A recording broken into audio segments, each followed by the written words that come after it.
If you follow the combat sports world, you know that fight fixing has been in the news a lot recently. Would it surprise you to learn in at least one of these cases there was a contract involved that specified how much the fighter taking a dive would be paid, what would happen if it went wrong, if the event organizers found out that the fight was rigged, and what would happen if the guy who was supposed to take the dive did not actually take the dive and wound up winning anyway?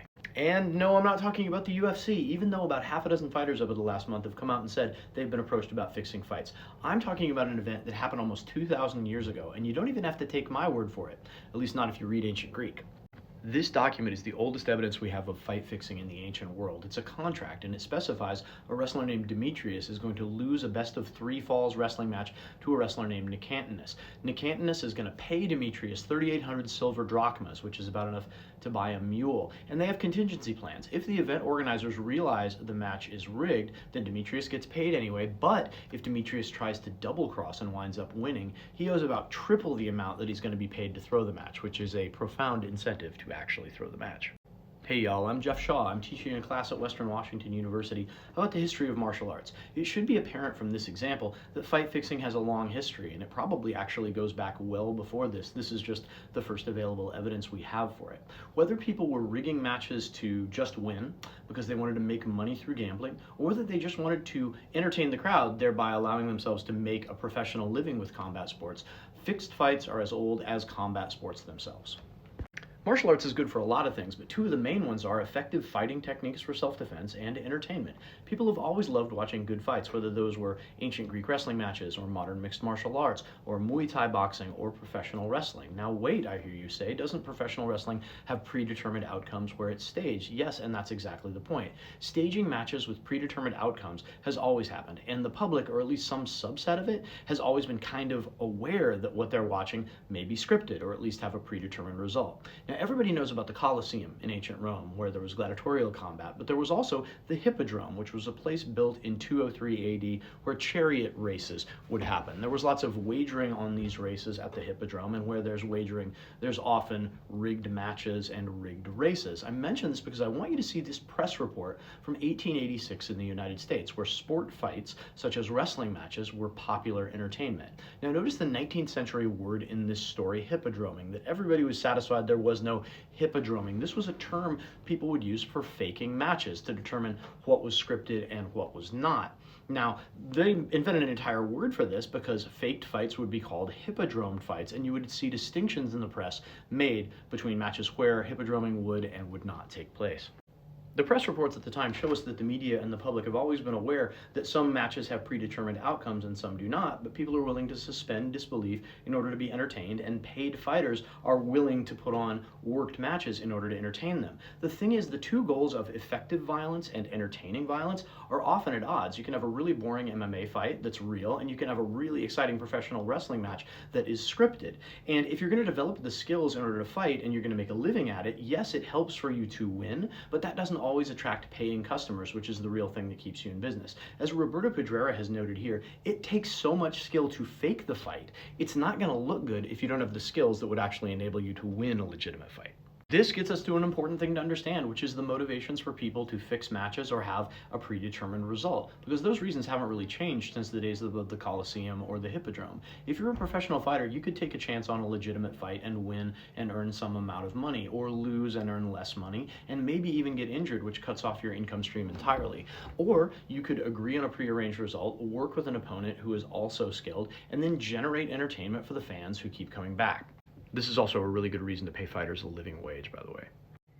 Here's a really important idea that I think is critical to understanding this period of fight history in the late 19th and early 20th centuries. Legitimacy actually exists on a spectrum. It's easy to think of a purely fixed fight where we have agreed on everything that's going to go on, or a purely real fight where we have agreed that we are going to try to hurt each other under particular rules. But the reality is, there were no unified rules of martial arts, and the unified rules of MMA are still about 100 years away at this point. Jiu-jitsu folks were used to different rules than boxers, used to different rules than wrestlers, and a lot of these folks were having challenge matches against each other. So what happened was you had to agree on some kind of permutation of rules that were often considered peculiar. And so if you were to have a match between a jiu-jitsu guy like Katsugumi Higashi and a wrestler like George Bothner, you would have to negotiate the rules. And each person would get a little of what they want, or maybe a little less of what they wanted. And this would create a sort of situation that was not purely jiu-jitsu, was not purely wrestling. And why is that important when we're thinking about fixed fights?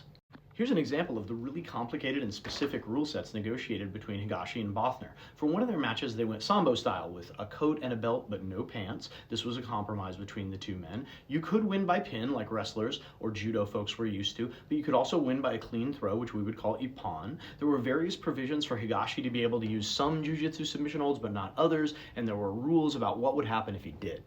Rule sets drive behaviors, and so they're really important, but regardless of who you think these rules favor, which athlete, I want you to think about how they function from an entertainment perspective, regardless of who they favor. It functions the same way whether this match had a predetermined outcome or not. If Higashi wins, then Bothner can say, I was wearing a jacket, I was wearing a belt, I didn't want to do that. If Bothner wins, Higashi can say, well, these weren't jiu-jitsu rules, I couldn't use all of the submission holds that I would ordinarily be able to use. And whether it is a completely worked match or a completely legitimate contested fight, this generates storylines that audiences will then pay to see in the rematch. Okay, what'll happen if they wear a full gi like Higashi wants? Okay, what happens if there's no gi at all? What happens if there's no rules? This keeps audience interested, whether the results are predetermined or whether it's a legitimately contested fight. That entertainment factor and those storylines are one main reason that it's difficult for researchers today to look back to the past and say, okay, this match probably had a predetermined outcome and this one didn't. It can just be tough to tell. Another reason, there was a language barrier and a good deal of ignorance among American reporters about the rules of judo and jiu-jitsu and what the athletes were actually trying to accomplish. So when we look through the lens of press reports, those things can be unreliable because those reporters don't always know what they're looking at. This is a great example of a demonstration involving the great judo legend Tsunejiro Tomita, where the reporter says, if no one had told me this was a demonstration, I might have thought they were actually trying to hurt each other. There are other examples from press reports that show reporters watching another judo legend, Yoshitsugu Yamashita, and they're doing a demonstration, but the reporters think it's real because Yamashita is so smooth.